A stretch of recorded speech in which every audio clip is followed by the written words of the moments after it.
आप सभी को मेरा जय श्री राम, जय हनुमान। दोस्तों, कितना भी बड़ा और भारी कर्ज हो सब उतर जाएगा।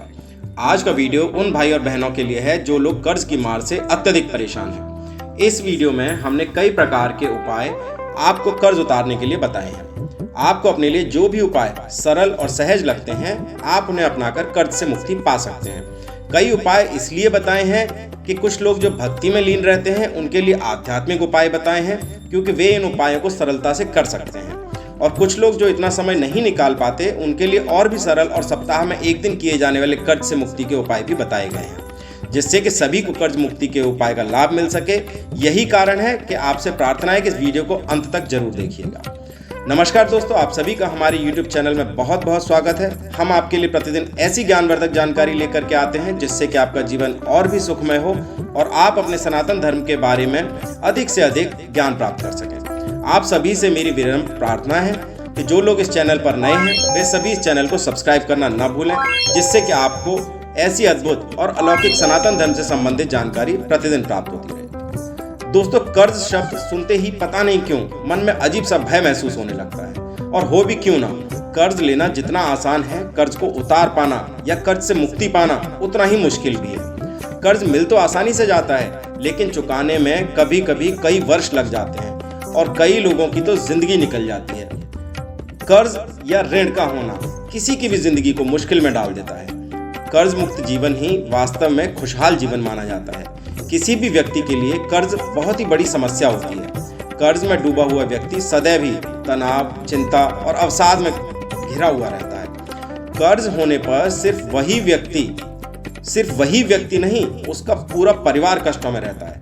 कर्ज सर पर होने से इंसान का सिर्फ मानसिक रूप से नुकसान ही नहीं होता, उसकी मान, प्रतिष्ठा, इज्जत सब कुछ दांव पर लग जाता है और सामाजिक रूप से वह इंसान अपने आप को हीन समझने लगता है। इसकी वजह से उसे उसके परिवार में भी पारिवारिक कलह का सामना करना पड़ता है। कर्ज में डूबा व्यक्ति अपने परिवार के लिए ही कई बार मुसीबत बन जाता है, क्योंकि इस कर्ज की मार का उसके स्वयं के परिवार को भी सामाजिक रूप से नुकसान उठाना पड़ता है। हर व्यक्ति का सदैव प्रयास रहना चाहिए कि उसे कर्ज न लेना पड़े, लेकिन यदि उसे फिर भी कर्ज लेना भी पड़े तो कुछ बातों का विशेष ध्यान रखना आवश्यक हो जाता है। यदि आप किसी से कर्जा या बैंक से लोन इत्यादि लेने जा भी रहे हैं तो ध्यान रखें कि कभी भी मंगलवार या शनिवार को कर्जा न लें, क्योंकि सप्ताह के इन 2 दिन में लिया हुआ कर्जा बड़ी ही मुश्किल से उतरता है और कर्ज में डूबे हुए व्यक्ति को काफी मुश्किलों का सामना करना पड़ता है। शनिवार को लिया हुआ कर्ज तो इतना कठिन बन जाता है कि कभी कभी ये समाप्त होने में ही नहीं आता। इसलिए शनिवार के दिन ना तो कभी कर्जा लें, ना लोन के लिए आवेदन करें, ना ही कर्ज के पेपर्स पर हस्ताक्षर करें। 8 अंक जो होता है वह शनिदेव का अंक माना जाता है, इसलिए कभी भी महीने की 8, 17 या 26 तारीख को कर्जा ना लें। इन तारीखों में लिया हुआ कर्ज आपके जीवन की मुश्किलों को बढ़ा देता है। कर्ज से मुक्त होना आसान नहीं है, लेकिन ये उतना कठिन भी नहीं है, क्योंकि कई बार ग्रह दोषों के कारण भी कर्ज उतार पाना बड़ा मुश्किल हो जाता है। और यदि हम इनके लिए कुछ उपाय अपनाते हैं तो कर्ज बहुत ही जल्दी उतर जाता है।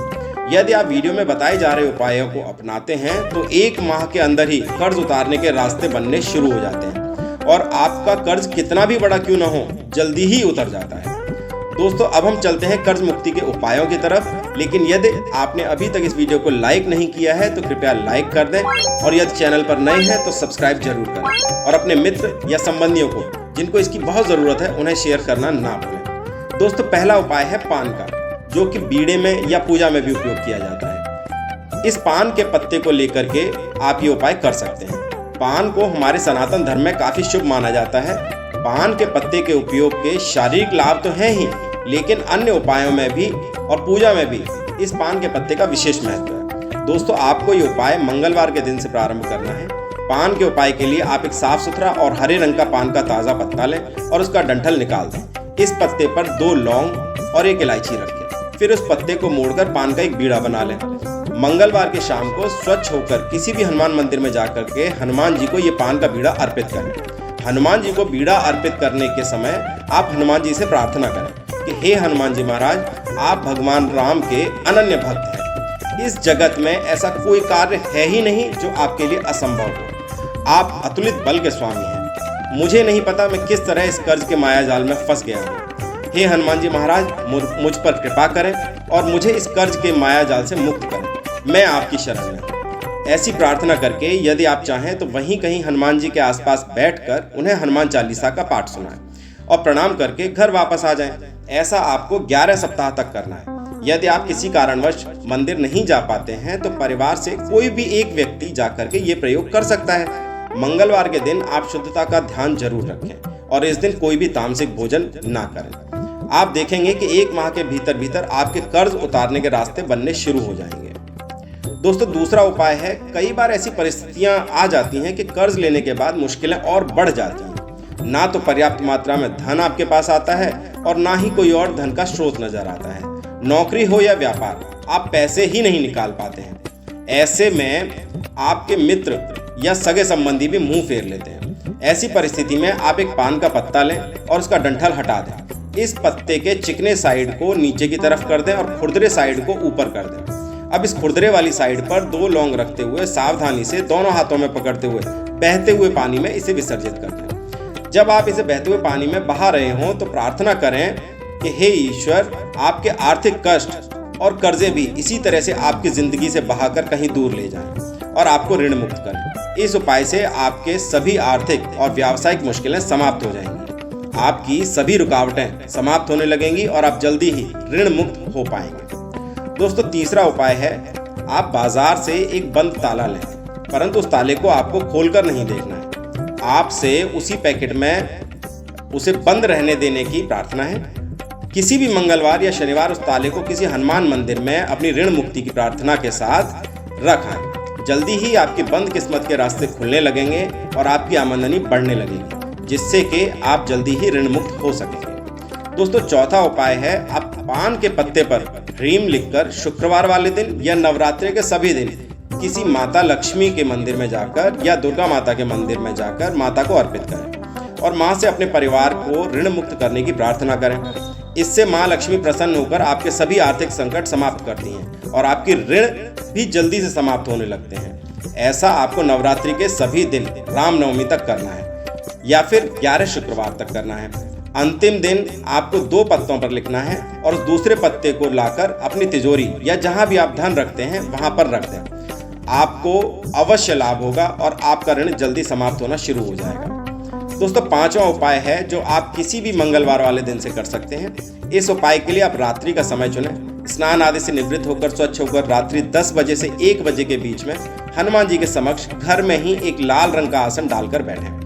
लाल रंग के फूल हनुमान जी को अर्पित करें और चमेली के तेल का दीपक लगाएं। भोग या कोई भी मीठा प्रसाद या फल का भोग लगाकर हनुमान जी से जो पहले आपको प्रार्थना बताई गई है उसी तरह से प्रार्थना करें। प्रार्थना के बाद आप 108 या कम से कम 11 बार हनुमान चालीसा का पाठ करें। ऐसा करने से आप देखेंगे कि आपके सभी कर्जे जल्दी ही समाप्त होना शुरू हो जाएंगे और आप सभी प्रकार के कष्टों से मुक्ति पा सकेंगे। दोस्तों, आप अपने घर में कनक धारा स्तोत्र या ऋण मुक्ति स्तोत्र का पाठ भी शुरू कर सकते हैं और यदि संस्कृत नहीं पढ़ पाते हैं तो इनका पाठ YouTube पर भी उपलब्ध है। इसे अपने घर में सुनें। इससे भी आपको जल्दी ही ऋण से मुक्ति मिलती है और माता लक्ष्मी आपसे और आपके परिवार से बेहद प्रसन्न होती हैं और प्रसन्न होकर सदैव आपके घर को समृद्धि और संपन्नता से भरपूर रखती हैं। ये सभी बहुत ही कारगर उपाय हैं। यदि आप इन्हें अपनाते हैं तो निश्चित ही अपने आप को ऋण मुक्त कर पाएंगे, इसमें कोई संदेह ही नहीं है। आपके घर में सुख, समृद्धि, धन, वैभव और खुशियों का वास होने लगता है इन उपायों को करने से। भगवान आप सभी का शुभ और मंगल करें। हम सभी को सभी कष्टों से मुक्त करते हुए हमारे जीवन को सुख और समृद्धि से भर दें, ऐसी मेरी उनसे प्रार्थना और कामना है। धन्यवाद। आज के वीडियो में इतना ही। जय श्री राम, जय हनुमान।